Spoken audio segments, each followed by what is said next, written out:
અને એ વખતે જો ભગવાન કેવી રીતે રક્ષા કરતા હોય છે, એ વખતના સમયની અંદર ત્યાં આગળ કલ્પેશભાઈ તો ઊભા છે એકદમ પ્રેમથી, અને પેલો નિખિલ છે ને જે આટલું બધું ગુસ્સે થઈને બોલતો હતો, એકદમ જ પોતાના ઘૂંટણિયા પર બેસી ગયો અને એ કલ્પેશભાઈને વિનંતી કરે કે પ્રે યોર ગુરુ that Nikhil can quit the cigarette, કે તું તારા ગુરુને પ્રાર્થના કર કે હું મારી સિગરેટનું વ્યસન છોડી શકું.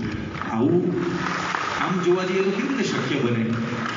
પણ આપણા યુવકોના જે નિયમ ધર્મ છે એની દ્રઢતા એ જ્યારે રાખતા હોય છે ને ત્યારે ભગવાન એની સહાય કરતા હોય છે. અને આ નિયમ એ આપણા માટે તો બહુ મોટી વસ્તુ છે.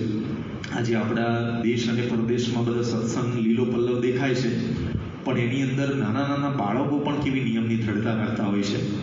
ધનુષ પટેલ નામનો એક નાનો બાળક ત્યાં આગળ ઓસ્ટ્રેલિયાની અંદર પોતે ભણે છે, ત્રીજા ધોરણમાં ભણે છે. કેટલો નાનો બાળક હશે, પણ જ્યારે એને સ્કૂલની અંદરથી રિસેસમાં બધા બાળકોને રમવા માટે મોકલ્યા એટલે બહાર વરસાદ પડતો હતો એટલે બધાને પછી અંદર બોલાવી લીધા.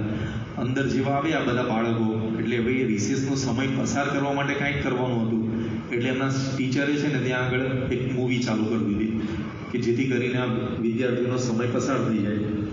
અને મૂવીની અંદર બધા બાળકોને તો રસ પડે એટલે બધા જોતા હશે. તો આ ધનુષના મનમાં સત્સંગ દીક્ષાના કંઠસ્થ કરેલા શ્લોકો રમવા લાગ્યા. અને એની અંદર જે આવે છે, મહંત સ્વામી મહારાજે કીધું છે કે આપણે ચલચિત્રાદિ જે આપણો શ્લોક છે ન જોવું જોઈએ. તો એના મનમાં થયું કે મારે આ ન જોવાય, તો હવે કરવો શું ઉપાય? તો એને જે ટોપી પહેરેલી સ્કૂલની ટોપી હતી કે એને આમ એકદમ નીચે ઉતારી દીધી, એટલે એમની આંખ આગળ આવી જાય ને ટોપી એવી રીતે નીચે લાવી દીધી કે જેથી કરીને પોતે જોઈ ના શકે. હવે 3 વર્ષનો ત્રીજા ધોરણમાં ભણતો આટલો નાનો બાળક પણ એના મનમાં આવો વિચાર આવે ને એ પણ મોટી વસ્તુ છે.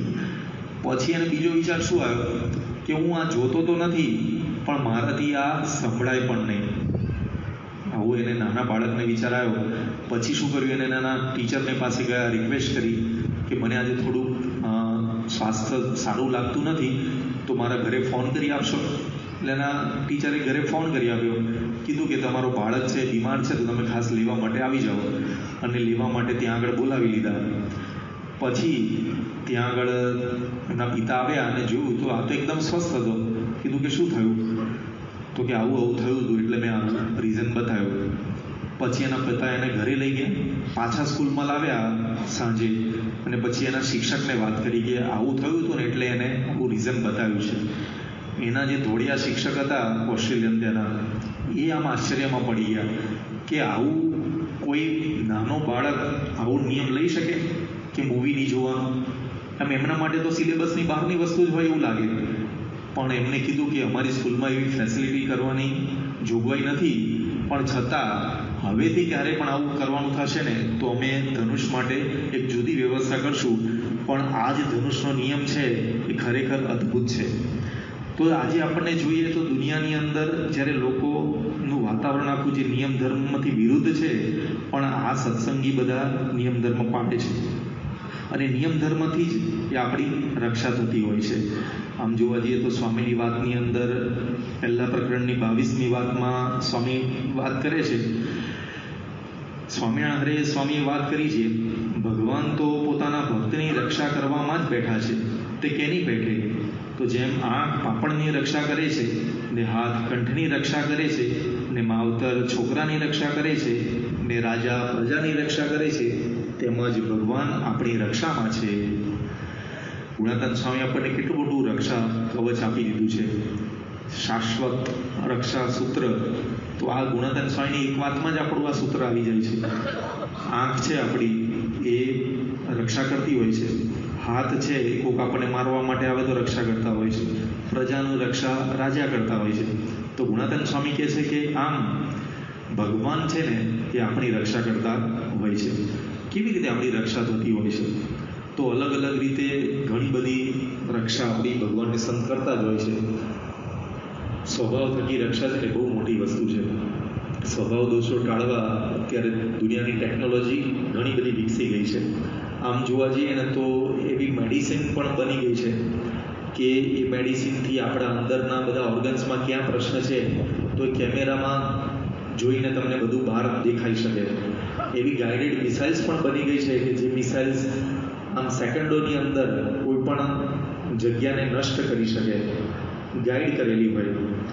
તો આમ ઘણી બધી સંશોધન થઈ છે, પણ અત્યાર સુધી કંઈ એવું સાંભળ્યું કે એવી ટેબ્લેટ શોધાઈ હોય અથવા તો એવી મિસાઇલ શોધાઈ હોય કે જે અંતરમાં રહેલા ક્રોધને કે માનને નાશ કરી શકે. એવું અત્યાર સુધીમાં આવું સંશોધન નથી થયું, અને કરી પણ ક્યાંથી શકે.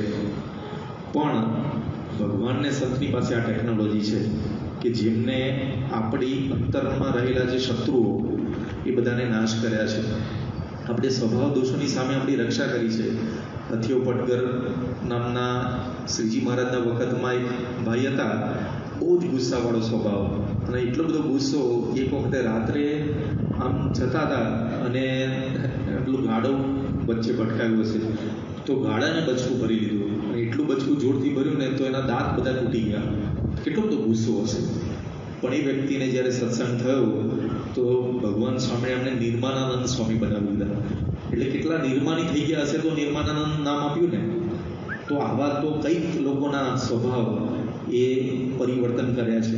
ઉપેન્દ્રાનંદ સ્વામી એમના જીવનની અંદર પણ જ્યારે પોતે ગુણાનંદ સ્વામી આગળ નિષ્કપટ થયા, હવે આગળના આપણે શાસ્ત્રોના દ્રષ્ટાંતો જોયા છે, સાંભળ્યા છે, જોયા તો નથી પણ સાંભળ્યા છે કે સૌભરી ઋષિ, પરાશર ઋષિ, આ બધાને જીવનમાં ઘણા વર્ષોની તપશ્ચર્યા કરી પછી પણ પ્રશ્નો થયા છે. પણ બીજી બાજુ આપણે ઉપેન્દ્રાનંદ સ્વામીને જોઈએ તો ગુણાનંદ સ્વામી આગળ ખાલી નિષ્કપટ થયા અને એમાં એમનો કામ જીતાઈ ગયો. તો આમ જોવા જઈએ ને તો ભગવાનને સંત આપણી કેવી રીતે રક્ષા કરતા હોય છે. ગોંડલની અંદર પંડ્યા સાહેબ છે. પંડ્યા સાહેબે એક પ્રસંગ કીધો હતો એમના ઇન્ટરવ્યૂમાં કે ગોંડલ મંદિરની સફાઈની સેવા જે છે એ મોટે ભાગે પહેલેથી ત્યાંના સત્સંગી બહેનો કરતા હોય છે. તો પંડ્યા સાહેબે કીધું કે પ્રમુખ સ્વામી મહારાજે મને બહુ પહેલેથી કીધેલું કે મંદિરની સફાઈ બહુ સારી હોવી જોઈએ, એટલે એની સેવાની અંદર બધા બહેનો જોડાય, આખું ચોગાનને બધું વ્યવસ્થિત સફાઈ કરી દે. તો પ્રમુખ સ્વામી મહારાજને એક વખતે સ્વામી જોયું હશે કે સફાઈ બહુ સારી થાય છે, એટલે પંડ્યા સાહેબને કીધું કે સફાઈ ચોખ્ખાઈ બહુ સારી થાય છે. એટલે પંડ્યા સાહેબે રિપોર્ટ આપ્યો. તો સ્વામીએ આશીર્વાદ આપે એ વખતે કે જે બધા આ બધી સફાઈ કરે છે ને તો ભગવાન છે ને એમના અંતરમાંથી દોષોની સફાઈ કરી દેશે. એટલે જ્યારે એમને બધી વાત કરી હતી આગળ, જે બધા સફાઈમાં બહેનો જોડાયા હતા ને એમને, તો એ બહેનોમાંથી એક બહેને એમને પ્રસંગ કીધો કે પંડ્યા સાહેબ, મારા ઘરમાં જ આવી એક પરિસ્થિતિ બની હતી કે જ્યારે વર્ષો પહેલાં મારો ગુસ્સાનો બહુ સ્વભાવ અને ઘરમાં તડફડ પણ કરી નાખે, અને લગભગ તો એમના નાના દીકરા દીકરીને દિવસમાં એક વખત તો પ્રસાદ મળી જ ગયો હોય. પણ જ્યારથી કે આ સેવામાં જોડાયા છે ને તો જાણે પોતાનું દેહાભિમાન ઘસાતું હોય ને એમ એમને લાગ્યું, અને ધીરે ધીરે ધીરે કરતાં ઘરની અંદર બિલકુલ શાંતિ થવા લાગી. અને પછી એ પોતે વાત કરે છે કે હવે ઘરની અંદર એટલી બધી શાંતિ છે કે કોઈ પણ પ્રકારના ગુસ્સાનો કોઈ પ્રસંગ જ નથી બનતો. તો પ્રમુખ સ્વામી મહારાજે એ વખતે આશીર્વાદ આપ્યા હતા કે જે આ મંદિરની સફાઈ કરે છે એના સ્વભાવ દોષોની સફાઈ ભગવાનને સંત કરશે. તો સ્વભાવ થકી આપણી રક્ષા કરે છે, એ સૌથી મોટી આપણી રક્ષા છે. બીજું જોવા જઈએ તો મૃત્યુના ભય સામે આપણને નિશ્ચિતતા આપે છે, નિર્ભયતા આપે છે. ભગવાન આપણી રક્ષા કેવી રીતે કરે છે? તો આવી રીતે આપણી રક્ષા કરે છે. પરીક્ષિત રાજાનું દ્રષ્ટાંત આપણે સૌ જાણીએ છીએ કે એમને જ્યારે શાપ થયો હતો કે 7 દિવસમાં તક્ષક નાગ કરડશે ને તમારું મૃત્યુ થશે. હવે શાપ તો થઈ ગયો, અને પરીક્ષિત રાજા હતા છતાં પણ પોતે આમ બિચારા પગ એમના ઢીલા થઈ ગયા. શું થશે? ખાવાનું ભાવે ને, ઊંઘ આવે ને. પણ એવી પરિસ્થિતિમાં એમને જ્યારે સુખદેવજી મળ્યા તો સુખદેવજીએ કથા વાર્તા કરી, જ્ઞાન આપ્યું, સમજણ આપી. પણ કે 7 દિવસનો જે શાપ હતો એમાંથી 8 દિવસ નહોતા કર્યા એમને, કે 10 દિવસનું એક્સટેન્શન નહોતું આપ્યું. પણ એમને એ 7 દિવસની અંદર એ મૃત્યુનો ભય કેવી રીતે ટળી જાય ને એ વિદ્યા શીખવી દીધી, કથા વાર્તા દ્વારા સમજણ આપીને કે ખરેખર આપણે આ પૃથ્વી પર શેના માટે આવ્યા છીએ. તો ભગવાનને સંત છે ને એ આપણને મૃત્યુના ભય થકી નિશ્ચિતતા અપાવે છે. આજે આપણે જોઈએ તો ઘણા બધા એવા હરિભક્તોના ઇન્ટરવ્યૂઝ પણ આપણે જોયા છે. લંડનની જે ફર્સ્ટ ઓફ ઇટ્સ કાઇન્ડની ડોક્યુમેન્ટરી આપણે જોઈ છે એની અંદર પણ જે હરિભક્ત છે સોની, એમનું ઇન્ટરવ્યૂ કેટલું જબરજસ્ત છે. કેન્સર છે, નાકમાં ને બધી નળીઓ લગાવેલી છે, પણ એ મૃત્યુના બિછાનેથી પોતે બોલે છે કે મારા જીવનમાં મને જે કરવું હતું ખરેખર, આમ પહેલાં તો બહુ વ્યસની હતા, પણ સત્સંગનો યોગ થયો અને ધીરે ધીરે આખું જીવન બદલાઈ ગયું.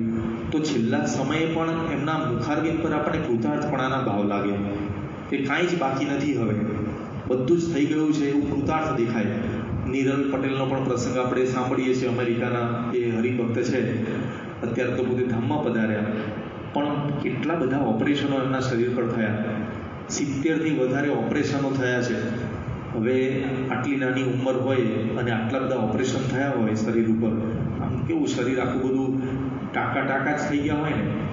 પણ આવી પરિસ્થિતિની અંદર પણ જ્યારે ધામમાં જવાના હતા એના 7 દિવસ પહેલાં સંતો જ્યારે પધરાવણીમાં ગયા હતા અને એ વખતે નિરલ સાથે પ્રશ્નોત્તરી કરેલી, એની અંદર પોતે બોલે છે તો એમને કોઈએ પૂછ્યું કે તને એવું નથી લાગતું કે આટલા બધા વર્ષો સુધી ભગવાનની ભક્તિ કરી તો ભગવાને તારી સાથે કેમ આમ કર્યું?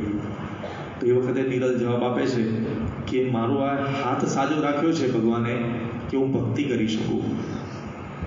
નહીં, આવો વિચાર કોને આવે કે મારો હાથ તો સાજો છે ને, એનાથી તો હું ભક્તિ કરી શકું છું ને, પણ આટલા લેવલનું પોતાની શારીરિક અસ્વસ્થતા થઈ ગઈ હોય એવા સમયમાં પણ ભગવાનને સંતે આપણને એવી સમજણ આપી છે ને આ કથા વાર્તા દ્વારા.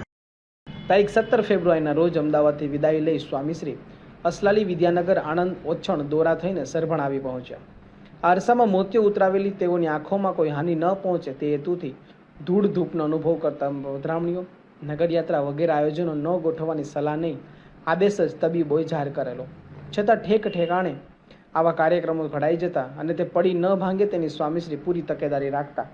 તેઓ પોતાના દેહને કચડતા પણ ભક્તોના ભાવને નહીં.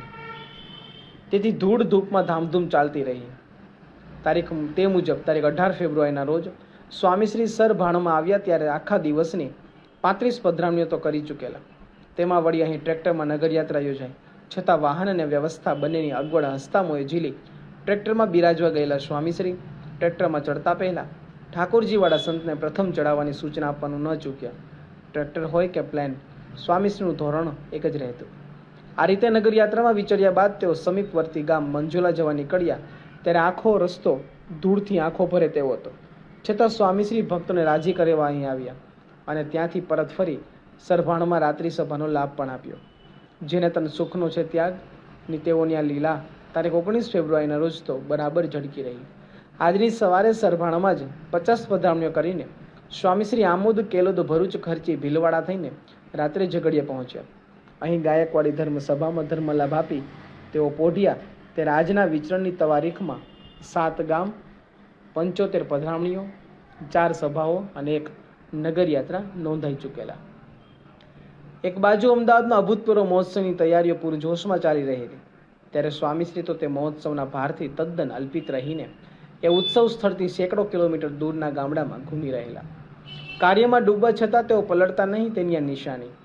મહોત્સવના સૂત્રધાર સ્વયં હોવાથી ઉત્સવ સંબંધી રજે રજ વિગતોમાં રસબસ હોવા છતાં તેથી સાવ જ હળવા અને અડગા જણાતા સ્વામીશ્રીને એકલા કર્મયોગી કે જ્ઞાનયોગી કે ભક્તિયોગીનું બિરુદ આપવું એ તેઓને અન્યાય કરવા જેવું છે. તેઓ તો હતા આ ત્રણેયનું એક સ્વરૂપ. તારીખ 20 ફેબ્રુઆરીના રોજ પણ જાણી જ રહેલી સ્વામીશ્રીના વિચરણની તેજ રફતારે અડધા દિવસમાં ઝઘડિયા, અવિધા, રાજપારડી, હરિપુરા, અછાલિયાને પાવન કરી દીધા. અહીંથી પાટણ પધારેલા તેઓ જમવા બિરાજ્યા ત્યારે બપોરના 2:45 વાગી ચૂકેલા. તે સમયે સામે બેઠેલા સંત સ્વરૂપદાસ સ્વામીશ્રીને કહ્યું, બાપા, આજે 3જી વાર રસોઈ ગરમ કરી, આટલું મોડું કરાતું હશે? તમે લખી રાખો, મારા ભાગ્યમાં ગરમ ખાવાનું લખ્યું જ નથી. સ્વામીશ્રી બોલ્યા. આટલા શબ્દોમાં લોકો કલ્યાણ માટે સ્વામીશ્રીએ વેઠેલા અપાર કષ્ટોની દીર્ઘ દાસ્તાન છુપાયેલી છે. ભૂખ તરસનું ભૂલીને ભાન એ જ કામમાં રાખીશ ધ્યાનની રીતે જનજનના ઉત્કર્ષ માટે ઘૂમનારા તેઓ યુગો સુધી અદ્વિતીય રહેશે.